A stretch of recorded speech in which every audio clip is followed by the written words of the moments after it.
Hello, my name is Blake Higginbotham. Welcome to Home Family Gathering, where everyone has a place at the table in the Father's house. Thank you for joining us today. We're looking forward to connecting, communicating, corroborating, and collaborating with you. Remember this, you are loved, blessed, and highly favored.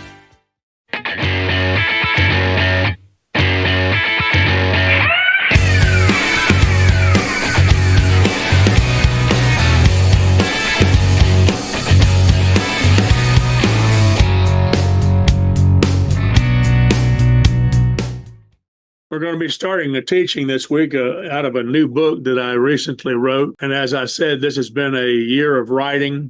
Most of the books that I've written, up to, I think, more than 12 books, have been in syllabus format, or 8.5 by 11.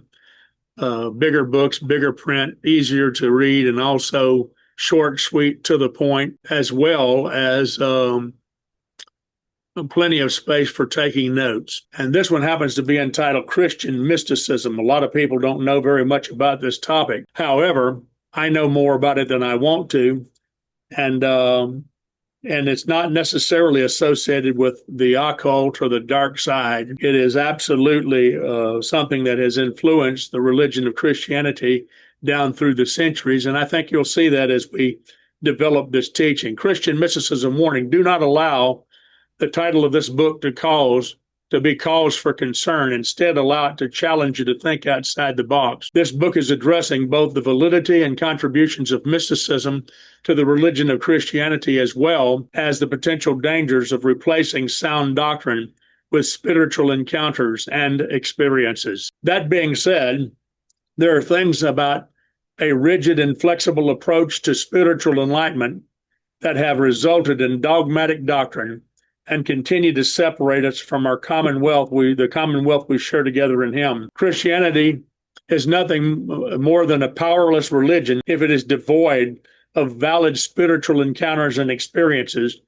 And it is a common mistake to assume that Yahweh is limited to speaking to His people through a book or any other human resource. He continues to reveal Himself to people around the world who have never seen, heard, or read a KJV 1611 Authorized Translation of the Bible. Now, I know that's going to come as a surprise to many of you that are listening to this teaching, but I've got news for you. There are people around the world that have heard His voice, that have encountered Him in ways that have never seen or heard of a Bible. And that's taken place from the beginning. So I'll prove that over time, and if you do some research, you can vet that statement and see that it is true. Christian mysticism refers to spiritual practices and beliefs within Christianity that emphasize a direct personal experience with God or divine realities, often through contemplation, prayer, or visions. Unlike intellectual or dogmatic approaches to faith, mysticism focuses on experiential side of spirituality, seeking union with the divine or a deep transformative encounter with the sacred. Okay? Key figures and movements in Christian mysticism include, number one, the early church fathers. Many of the early church or Christian thinkers, such as Origen, which you can go do some research on, Origen, and Gregory of Nyssa, laid the groundwork for mystical theology. Their writings often emphasize the inflexibility of God, the ineffability of God, and the importance of spiritual accent. Number two, desert fathers and mothers. In the early centuries of Christianity, ascetics and hermits, particularly in the deserts of Egypt, practiced a rigorous form of mystical spirituality, focusing on prayer, fasting, and solitude, and to commune with God. Three, medieval mystics.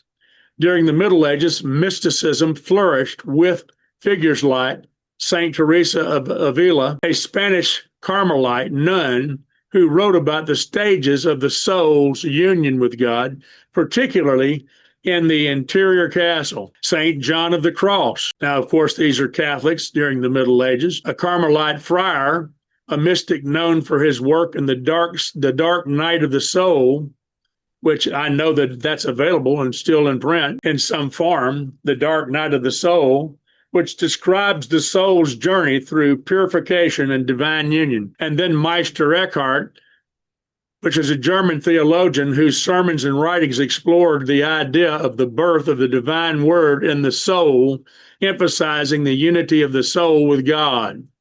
And then Julian of Norwich, an English mystic whose revelations of divine love focus on visions of Christ and emphasize the mercy and love of God. Number 4, Eastern Christian mysticism. In Eastern Orthodoxy, mysticism is often associated with the practice of haseism. I believe that's how it's pronounced, which involves inner stillness, continuous prayer, often the Jesus prayer, and the vision of divine light. The tradition is deeply rooted in the teachings of the Cappadocian fathers and figures like Saint Gregory Palamas. Number 5, modern mystics. Even in more recent centuries, mysticism has continued to shape Christian spirituality. Figures like Thomas Merton in the 20th century, Trappist monk,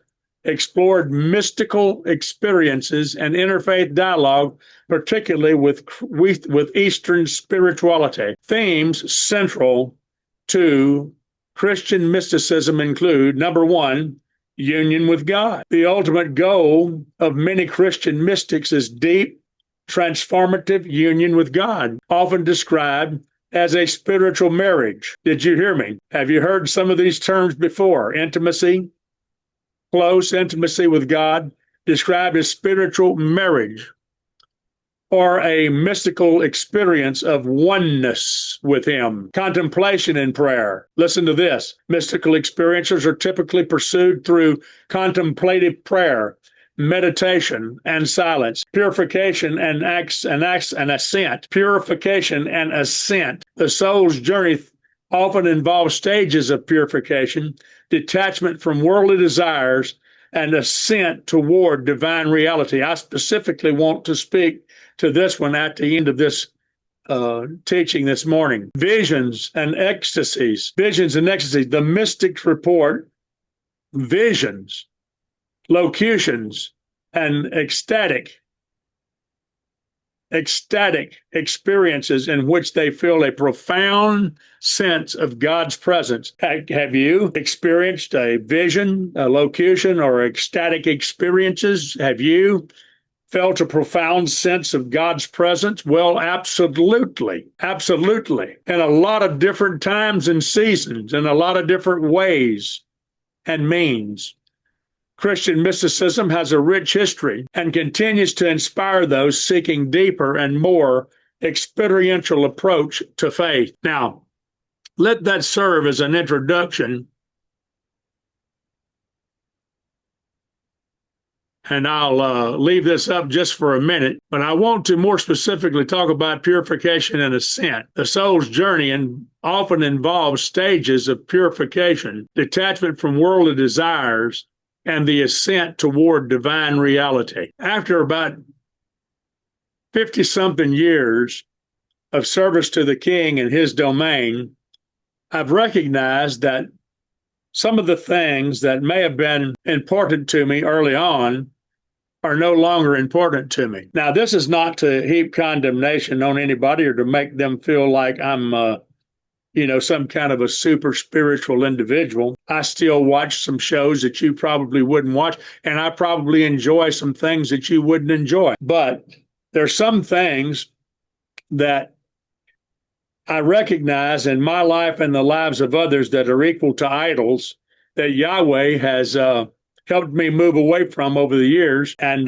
one of them is the need to have music on all the time. That doesn't mean that that's wrong, but it just means that if you've got to have that kind of thing playing in the background in order to distract your soul. There's something going on with you. Another is athletics. I remember how much I used to love to watch football. Well, I found myself growing disinterested in it over the years. I'm not going to poo-poo that, but I'm going to say that over the years he showed me why, because now we live in an area where people worship the God of education and athletics. They worship the God of celebrity and fame and fortune. They worship the God, of this world. You could call it the God of this. You call it the God of this world, but he's really not the God of this world. He's just an imposter that thinks he's the God of this world. But the truth is that they're identifying with the first man, Adam,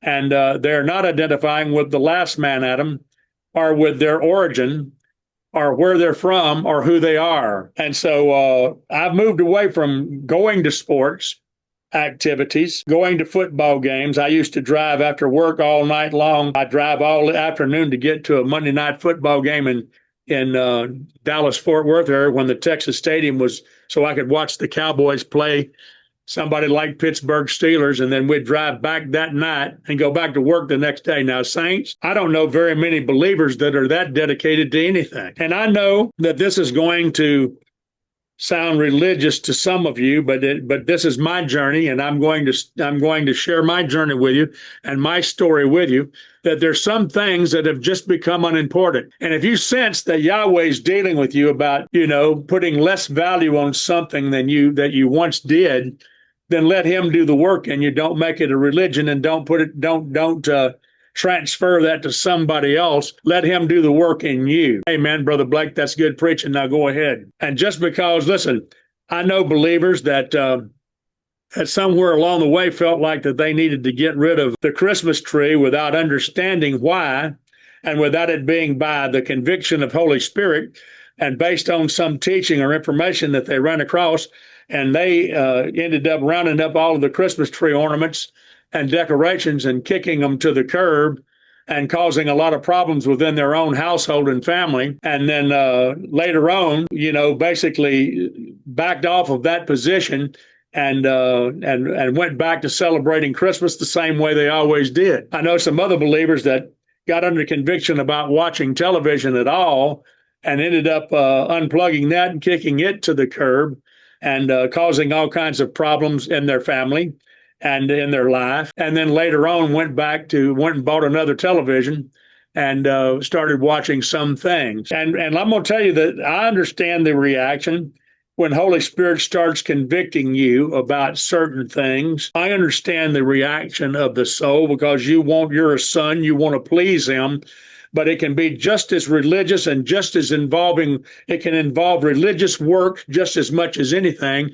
If you try to manually change these things in yourself, and you will find that you will be longing after them, lusting after them, and craving them, because you did not stop doing them based on your purification and ascent process. You did not stop doing them based on your love for the Lord and his convicting power by Holy Spirit. Is somebody listening to me? And you will find that you will be isolating yourself from your family and the people in your life, and you will look weird to them because of the way you're going about it. So one of the things that we've made serious adjustments over in my house is there will be no TV mature or R-rated movies in my house. And if I find out somebody snuck one in, I'll just go ahead and let them know that they won't be watching anymore, because I'm going to put a filter on that particular app. And right now, to be honest with you, some PG-13s are just about as bad. Thank you for joining us today. You are always welcome. And until next time, this is Blake Higginbotham with Home Family Gathering. You can find all of my books and music at www.booksbyblh.me and www.musicbyblh.me. Blessings to you and your household and family. Home Family Gathering is a listener-supported ministry, and we appreciate your support. Apostolic Kingdom Alliance and Blake Higginbotham are supported by the generous contributions of friends and family. We are grateful for your continued support in the ongoing work of Apostolic/Kingdom Ministry. Thank you.